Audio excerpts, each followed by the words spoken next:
அடி அம்மன் தாயி, ஆடி மாசமே முடிஞ்சு போச்சு. என்ன இது போஸ்? என்ன பண்ற? இது என்ன கேட்டு சொல்ல பார்க்கலாம். அது முருங்கீரை. முருங்கீரை உங்க ஊர்ல எல்லாம் இப்படிதான் இருக்குமா? ஆமா, எங்க ஊர்ல அப்படிதான் இருக்கும். சொல்லு, என்னன்னு சொல்லு. பசலைக்கீரை. ஆமா, காயத்ரி இன்னைக்கு பசலைக்கீரையில எனக்கு வந்து பொரியல் வச்சு தர போறா. உனக்கெல்லாம் கிடையாது, குட்டி தங்கத்துக்காக. அது என்னடி, குழந்தை பிறந்ததுக்கு அப்புறம் வந்துட்டு புருஷனுக்கு எதுவுமே கிடையாது, குழந்தைக்கு தான் பண்ணி தரேன், குழந்தைக்கு தான் பண்ணி தரல. சரி, ஓகே, பண்ணி தர்றேன், போயிடலாம். இப்போ வந்துட்டு பசலைக்கீரையில குட்டி தங்கத்துக்கு சமைக்க போறீங்க. ஆமா, அதான் பார்க்க போறோம். நிறைய பேர் வந்து ஃபுட் வீடியோ போடுங்கன்னு சொல்லி உங்களுக்கு கமெண்ட் பண்றாங்க. ஓகேவா, ஆரம்பிங்க.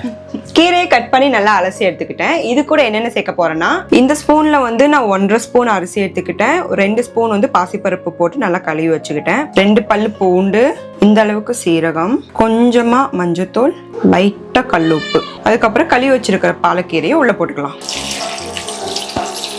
கொஞ்சோண்டு தண்ணி ஊற்றியாச்சு. இப்போ குக்கர் மூடி போட்டுட்டு 4 விசில் வர அளவுக்கு வேக வச்சுக்கலாம்.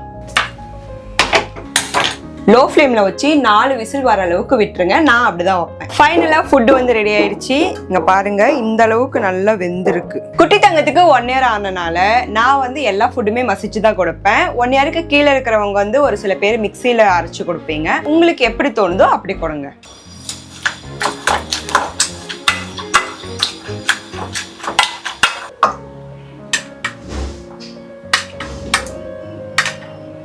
குட்டி தங்கத்தோட ஃபுட்டுக்கு நான் எப்பயுமே கொஞ்சமா நெய் ஆட் பண்ணிக்குவேன். ஃபைனலா குட்டி தங்கத்துக்கு ஹெல்த்தியான கீரை சாப்பாடு ரெடி.